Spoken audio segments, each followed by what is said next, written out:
Morning students. पाठ 16 में आपको आज हम पढ़ाएंगे असीमित नवीकरणीय ऊर्जा के स्रोत। असीमित मतलब जो हमारे पास बहुत ज़्यादा है, नवीकरणीय जिसका बार बार प्रयोग कर सकते हैं।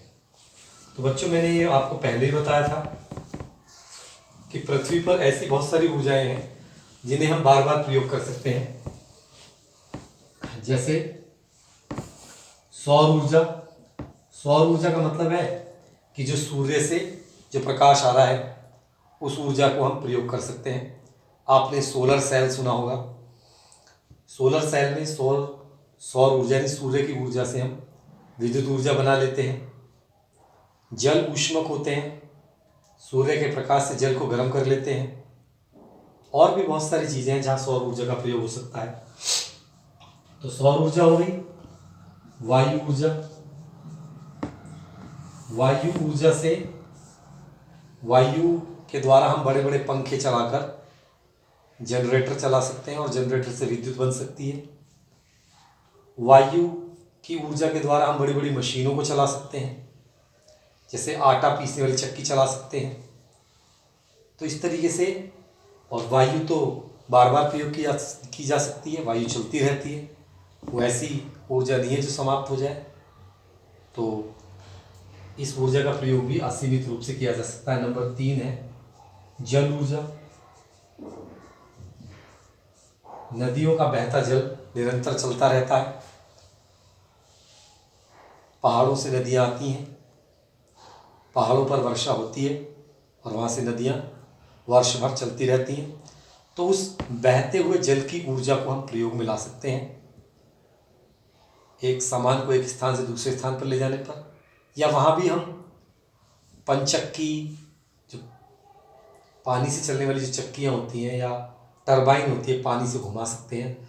बड़े बड़े जो बांध होते हैं, जो डैम होते हैं, उनमें पानी इकट्ठा कर लेते हैं हम, और फिर उनकी धारा को ऊपर से गिराकर पानी की अपनी जनरेटर की मोटर को चला सकते हैं, बिजली बना सकते हैं। तो ये ऐसी ऊर्जाएं हैं जो कभी समाप्त नहीं होती। समुद्री ऊर्जा है। आप जानते हैं कि जो समुद्र का पानी है वो निरंतर गतिमान रहता है, उसकी गति का प्रयोग हम विद्युत बनाने में कर सकते हैं। लवणीय ऊर्जा है। बहुत सारी प्रकार की ऊर्जाएं हैं। अब इन ऊर्जाओं का हमें प्रयोग करना पड़ेगा, इनसे प्रदूषण भी नहीं होता और ये असीमित है, कितनी बार इन्हें प्रयोग किया जा सकता है। तो इस प्रकार ये ऊर्जा के असीमित साधन है। ठीक है। तो सौर ऊर्जा पर मैंने बताया आपको क्या क्या है। सौर ऊर्जा पर मैंने बताया सोलर सेल है, सोलर कुकर है। तो थोड़ा सा हम सोलर कुकर के बारे में जानते हैं। सोलर कुकर कैसी युक्ति है ये। सोलर कुकर एक बॉक्स की तरह होता है, बस और कुछ नहीं है इसमें। ये एक बॉक्स है।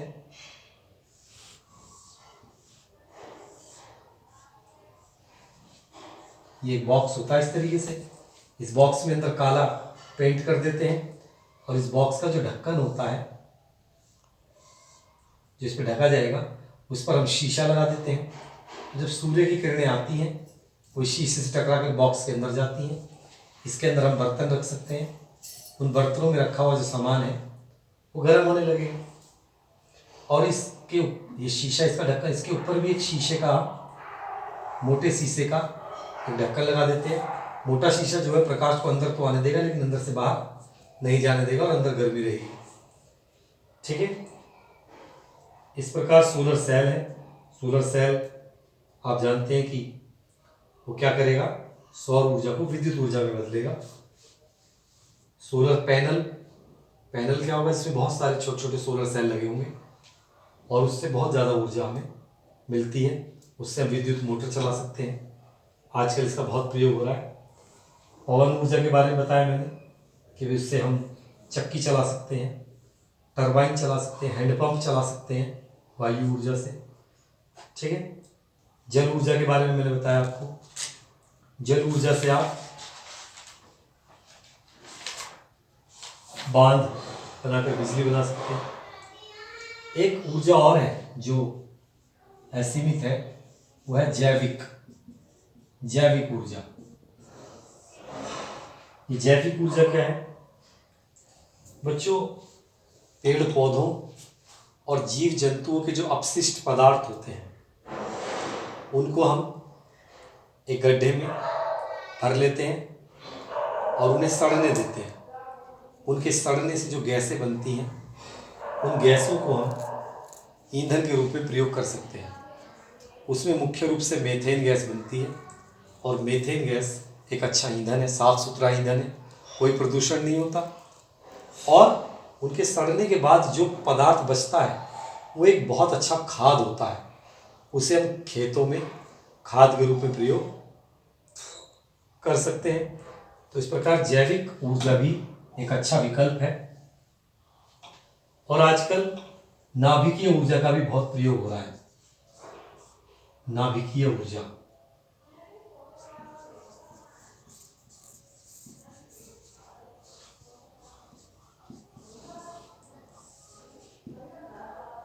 बच्चों, ये जो नाभिकीय ऊर्जा है इसमें क्या होता है कि जो परमाणु होते हैं, बड़े बड़े परमाणु, रेडियो एक्टिव परमाणु, उनको तोड़ा जाता है। और जब बड़ा परमाणु टूटता है, छोटे परमाणु में छोटे परमाणु बनते हैं, तो इस क्रिया में बहुत सारी ऊर्जा निकलती है।